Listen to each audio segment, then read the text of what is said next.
Welcome to Pyrography Made Easy. I'm Brenda. In this tutorial episode, I am going to explain how to create this easy embossed line texture. Well, let's get started. Thin lines. Use a rounded heel, skew, or sharp point pen tip and burn a series of diagonal lines onto the board. Don't worry about them being perfectly straight. Have the heat set on your burner to get a light tan burn result. The goal is to burn lines that have little to no color. I'm actually burning darker than I normally would because I want you to easily see what I'm doing. On the dark burn area, the lines don't do anything, so I turned up the heat to get darker results. Just be aware that the higher the heat is, the deeper the pen tip will cut into the wood, so use a light hand pressure, especially if you're burning on plywood like I am. The top layer of plywood might start chipping away in spots during the process of creating all these burn strokes we're going to do. After the diagonal lines are burned in, then start burning a series of vertical lines. Again, it is not necessary to press hard or to keep the lines perfectly straight. For the last set of lines, rotate the board 90 degrees and burn another series of vertical lines. If the board had not been rotated, these lines would be horizontal in direction.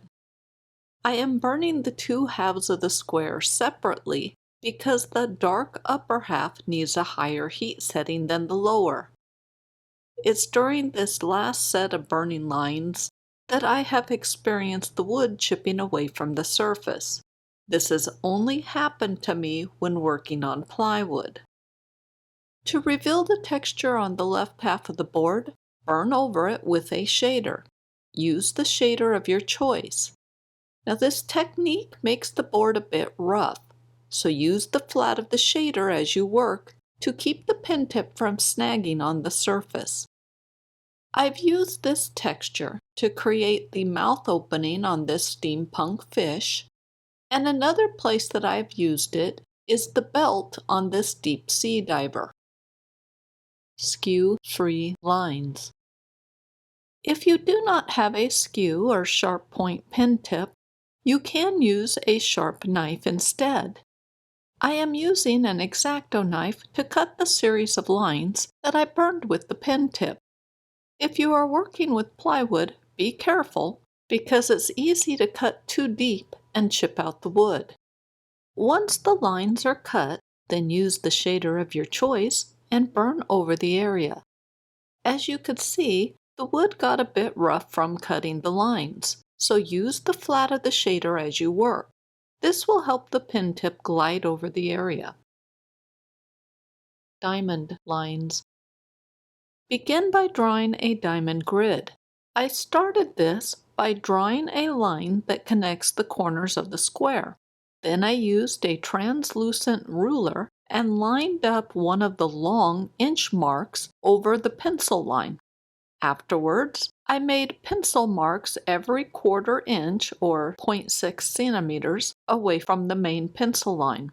Next, I moved the ruler further up the line and repeated the process. After that, I used the straight edge of the ruler to draw lines connecting the quarter-inch marks. Once that was done, I rotated the board and repeated the whole line drawing process. I am using white charcoal to draw the marks on the darkly burned wood. Once I was done, the end result was that I had a diamond grid made out of pencil lines. The next step is to very firmly press an embossing tool tip over the pencil line. Use a straight edge to guide the tip. My pencil line got burnished down into the bottom of the groove, and it's much darker than I want. To fix this, I'm rubbing an eraser lightly over the area to remove some of the graphite. Then it is a simple matter of resuming with the embossing tool. I am exerting quite a bit of pressure to make sure the lines are fairly deep. I am also holding the ruler very firmly in place. If needed, rotate the board to emboss the lines on the other diagonal. You might need to rub an eraser over the embossed lines to remove even more graphite. This photo is of the board at an angle to show you how deep those lines were embossed into the wood surface. Then use a shader of your choice and burn over the area to reveal the embossed line design. I have not used this texture or design in a project yet. I thought of it while I was working on the first demonstration in this video. When I look at this design, I think it could be used as a chain link fence. With that in mind, I created a very simple scene that features grass and a distant deciduous tree. The grass was created using a vertical zigzag stroke, and for the tree, I used circular motion. The tree was created using the same techniques as I explained in my maple tree tutorial. If the embossed lines are darker than you want, then use the edge of a sharp knife and gently scrape over them to remove some of the embedded graphite. Well, that's it for this video. Told you it was easy to do.